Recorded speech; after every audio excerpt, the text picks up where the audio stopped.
السلام علیکم ورحمۃ اللہ وبرکاتہ۔ محترم سامعین اور میرے معزز بزرگوں اور دوستوں، نوجوان ساتھیوں،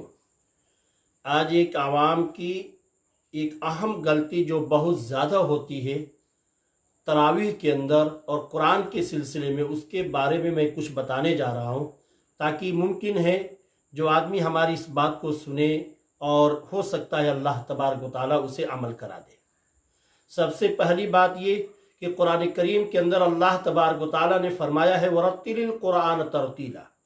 کہ قرآن کو ایسے ہی پڑھا جائے جیسے کہ اللہ تبارک و تعالیٰ نے اس کو نازل فرمایا ہے۔ دوسری بات، ایک حدیث قدسی کے اندر ہے، اللہ کے رسول صلی اللہ علیہ وسلم نے فرمایا فضل کلام اللہ علی سائر الکلام کفضل اللہ علی خلقی، کہ اللہ کے کلام کی فضیلت تمام کلاموں پر ایسے ہی ہے جیسے اللہ کی فضیلت اس کی مخلوق کے اوپر۔ اتنی بات معلوم ہو گئی۔ اور اس قرآن کے بارے میں اس کی اتنی اہمیت ہے کہ اللہ کے رسول صلی اللہ علیہ وسلم سے حدیث بھی ثابت ہے۔ اللہ تبارک و تعالیٰ فرماتے ہیں ایک جگہ کہ اگر میں اس قرآن کریم کو اگر انسانوں کے بجائے اگر میں پہاڑ پہ نازل کر دیتا تو پہاڑ جو ہے اس کی بوجھ کو برداشت نہیں کر سکتا تھا۔ یہ تو انسان ہے جس نے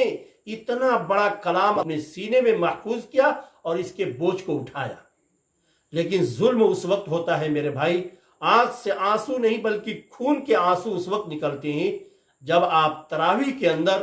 حفاظ کرام کو اور پیچھے سامعین کو یعنی مقتدی حضرات کو جب آپ دیکھیں گے تو رمضان المبارک میں تراویح کے اندر جس طریقے سے قرآن اور تراویح کے ساتھ مذاق کیا جا رہا ہے کھلم کھلا، شاید کہ میرے دوستو میں یقین کے ساتھ یہ بات کہوں، مبالغہ نہ ہوگا کہ اگر 100 مسجدوں میں اگر تراویح ہو رہی ہے تو شاید کہ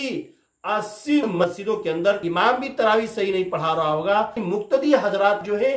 یہ بھی تراویح صحیح سے نہیں پڑھ رہے ہوں گے بلکہ اس کا مذاق کر۔ اس لیے میرے دوستو بہت افسوس ہوتا ہے جو قرآن کس لیے نازل ہوا تھا، کس طریقے سے پڑھنے کا اس کا مقصد ہے، قرآن کو ٹھار ٹھار کے پڑھنے کا جو طریقہ ہے، جو وصول ہے، اس سے اکثر حفاظ بھی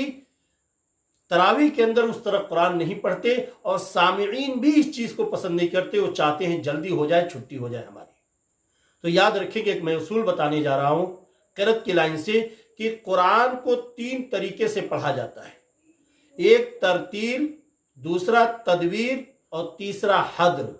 ترتیل کہتے ہیں کہ قرآن کو بالکل ٹھار ٹھار کے آیتوں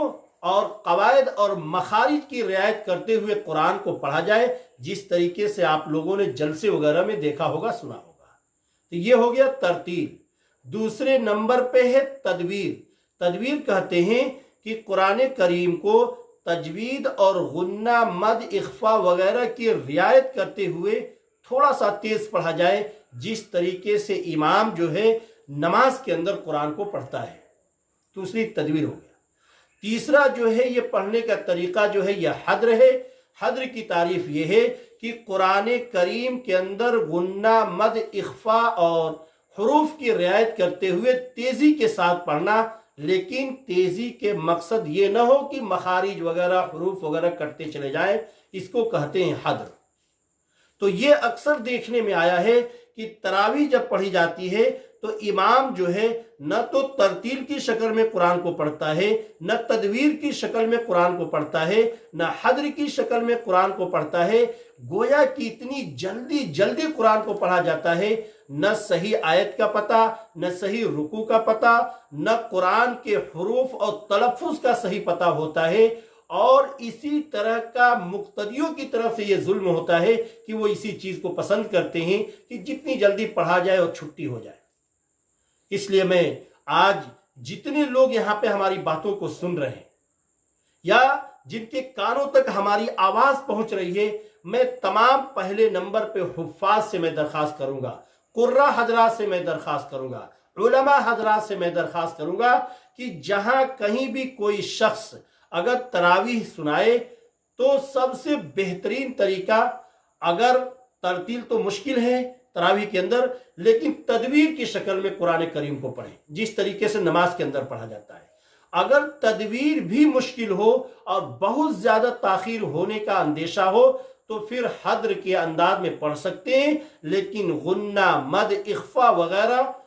کی رعایت کرتے ہوئے پڑھیں تاکہ لحن جلی بھی نہ ہو، لحن خفیف بھی نہ ہو۔ اور رہا سوال مقتدیوں کی طرف سے، تو مقتدیوں کی طرف سے یہ ظلم یہ ہوتا ہے تراویح کے اندر کہ وہ پیچھے بیٹھے ہوئے رہتے ہیں، اور جیسے ہی دیکھتے ہیں حافظ صاحب کو رکوع میں جانے والے ہیں تو فوراً نیت بات کر کے رکوع میں چلے جاتے ہیں امام تراویح کے ساتھ میں۔ تو کہنے کا مقصد یہ ہے، میں حفاظ سے بھی درخواست کرتا ہوں کہ اتنی جلدی قرآن نہ پڑھیں تاکہ آپ کو بھی نہ پتہ چلے کہ ہم کیا پڑھ رہے ہیں، سامعین کو بھی نہ پتہ چلے۔ اللہ کے رسول صلی اللہ علیہ وسلم کی ایک حدیث بتا کے میں اپنی بات ختم کرتا ہوں۔ اللہ کے رسول صلی اللہ علیہ وسلم نے فرمایا، کتنے قرآن پڑھنے والے ایسے ہیں کہ قرآن بھی پڑھتے ہیں اور قرآن ان کے اوپر لعنت بھیجتا ہے۔ اور لعنت بھیجنے سے کیا مقصد مراد ہے؟ یعنی قرآن کا جس طریقے سے حق ہے اس طریقے سے نہیں پڑھتے ہیں تو قرآن ان کے لیے بددعائیں بھی کرتا ہے۔ اللہ تبارک و تعالی ہم سب کو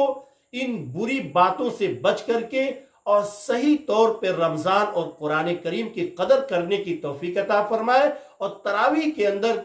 خشوع اور خضوع کے ساتھ، لگن کے ساتھ پڑھنے کی توفیق مرحمت فرمائے۔ وآخر دعوانا الحمدللہ رب العالمین۔